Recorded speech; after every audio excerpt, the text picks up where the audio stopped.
the stadium is going to be Alessandro Ballan, who leads Cancellara and Boland. Tom Boland is going to go early. He wins Paris-Roubaix for a second time. Big Tom is an absolute superstar. The young rider in fourth position there. It is Martin Maskrant for Slipstream Chipotle. He powers round. First Paris-Roubaix, he's in fourth place. What's to come for the future for him, and what a result for Jonathan Porter's Slipstream Chipotle team. At the end in the velodrome, that's like the most exciting. I mean, first of all, have the three guys come in and fight for it. It was a beautiful day of racing, and then Martin came in alone. It was like, yeah, it's just like he's the only guy on the track. You know, first year pro. Yeah, he's a first year pro. Yeah. So his agent calls me up and says, you know, do you want to talk with him? I mean, he's probably going to sign with Rabobank, but we just want to see it. And the guy was shocked that I flew from Denver to Amsterdam just for this Neo-Pro. You know, this Espoir rider out of nowhere. And he took the bait. So there you go. You win some, you lose some. Fucking hell, he won that one. I mean, what about Maggie? What happened to him? I mean, he got as far as Arenberg and then went fuck, basically. No, he double punctured. So, bye.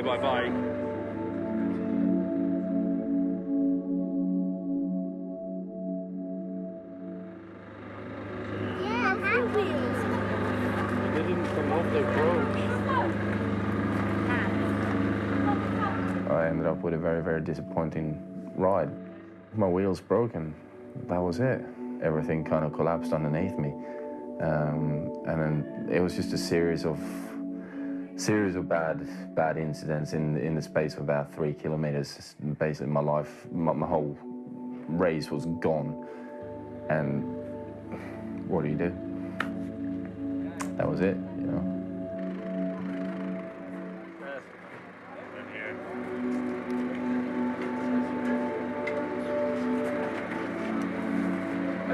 Next year, Rough luck, man, rough luck. aluminium wheel or steel wheels, cast iron.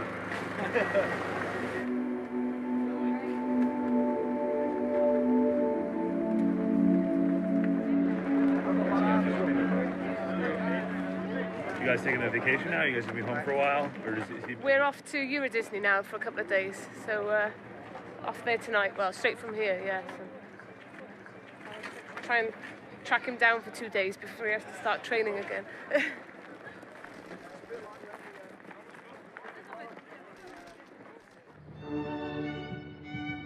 Yeah, guys, that picture is from when I was 17.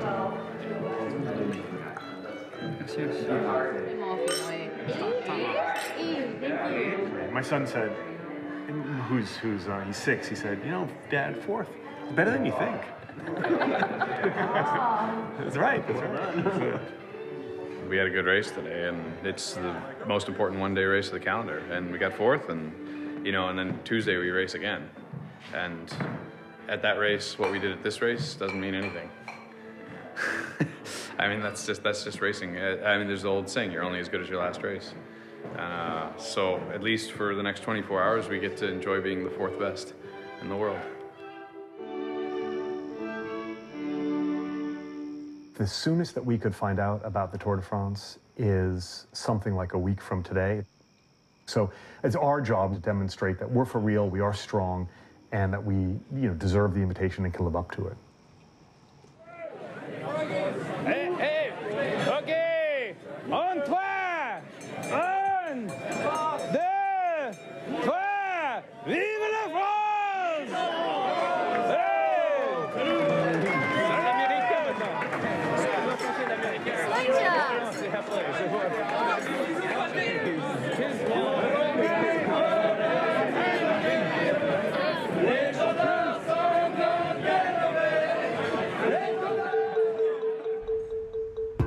Even when I turned pro and I became a professional cyclist and I was doing other races, the Tour de France was still the be-all and end-all.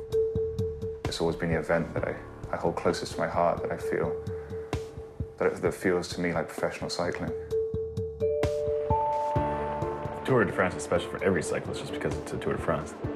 You have all these classic climbs that you know by name since you were 15 years old, you know. From a mental standpoint, It's like sailing across the Pacific. From an endurance standpoint, it's like trekking across Antarctica. It is this incredible circus of sweat, toil, and just pain. First glimpse of the Eiffel Tower, the sheer excitement of having made it there finally. My teammate in tears when we crossed the line and embracing me and saying, now you know what it's like to ride in the Tour de France, to finish the Tour de France. It's the greatest thing you've ever done in your life.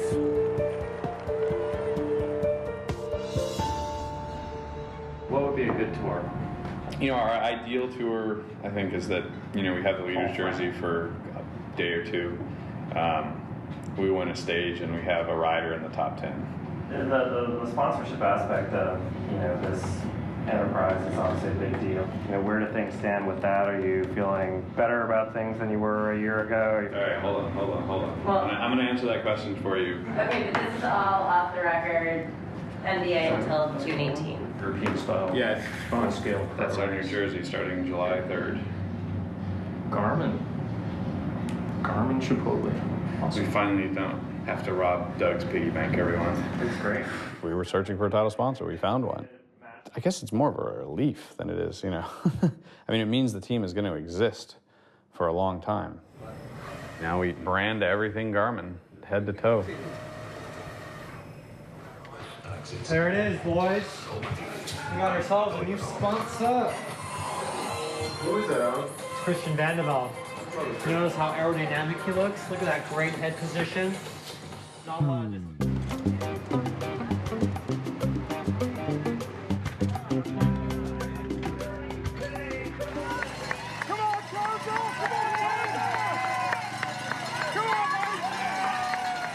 There goes my son right there. I'm just concerned that Mike needs a good finish because his last good place that I can remember was 12th in Belgium, and that was, what, January or February. So I want to see him up front with a couple of good places. And what I'm really hoping for is that next week he gets a good spot on the Olympics. He qualifies for the Olympics. That would be the one big one that I would really like.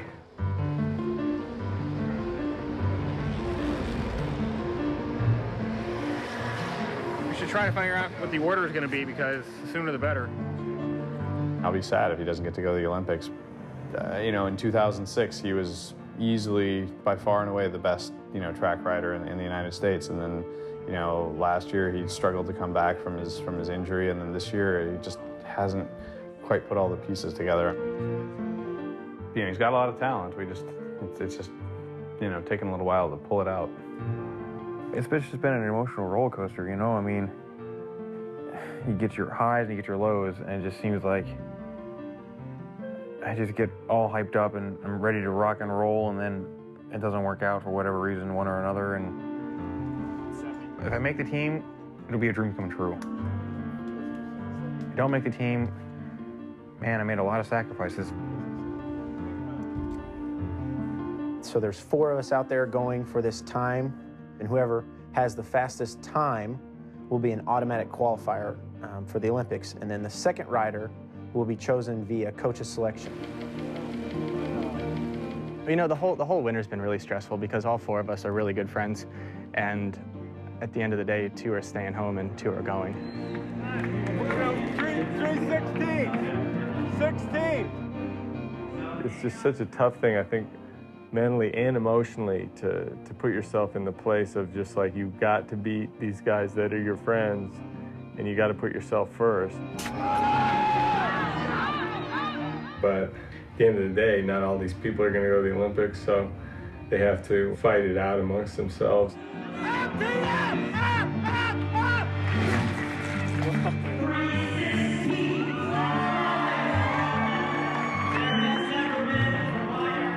What I've told Mike is that, you know, just to be in the Olympics, just to be able to say, I was an Olympian, is a very powerful statement, and everybody gets it. And so when you are on that start line, put it all out there because you want to be on that team. You do not want to miss this opportunity. I wish Mike would just say, you know, okay, I'm a nice guy, but on this day, in this ride, I'm not going to be a fucking nice guy. I'm just gonna do everything I can to beat these other guys, you know, because I want that spot. Big focus, confident, aggressive, Mikey. Let's go. Big ride for us. How much do we hurt out?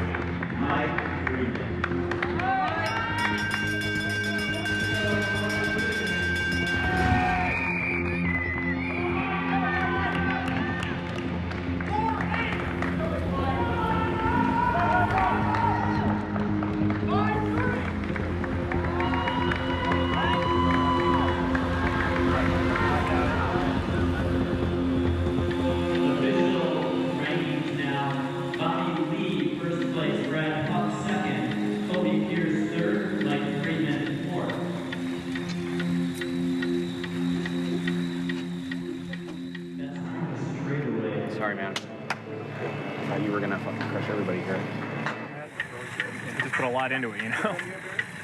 And for it to be over is just kind of... That way it's gone anyways.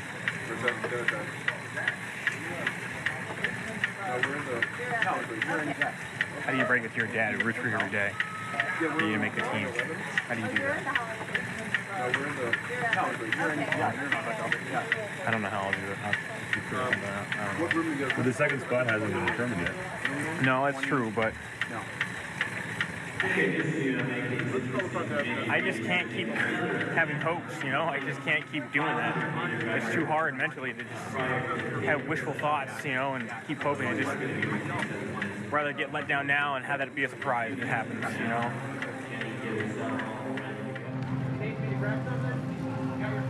Yeah. I know he has the ability to do a lot better than that. So yeah, I was disappointed. You know, I don't know why exactly he didn't put it together on that particular day, but you know, he didn't. It really would have been nice just to win and go, all said and done.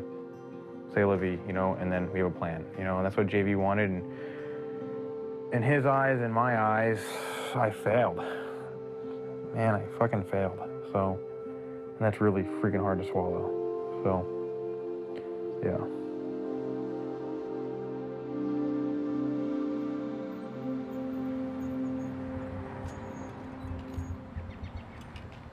When I was a kid, I watched the, I think it was 92 games, and I was watching the games in my parents' bedroom, and I just remember how such an amazing feeling was, and how I felt such a weird rush. Even at that age, I just felt this insane rush. You know, I don't even have to go necessarily and win a medal. The fact that if I can just go and be an Olympian is something I'll take with me to my grave. To be an Olympian is like a once-in-a-lifetime deal. Here. Come chill.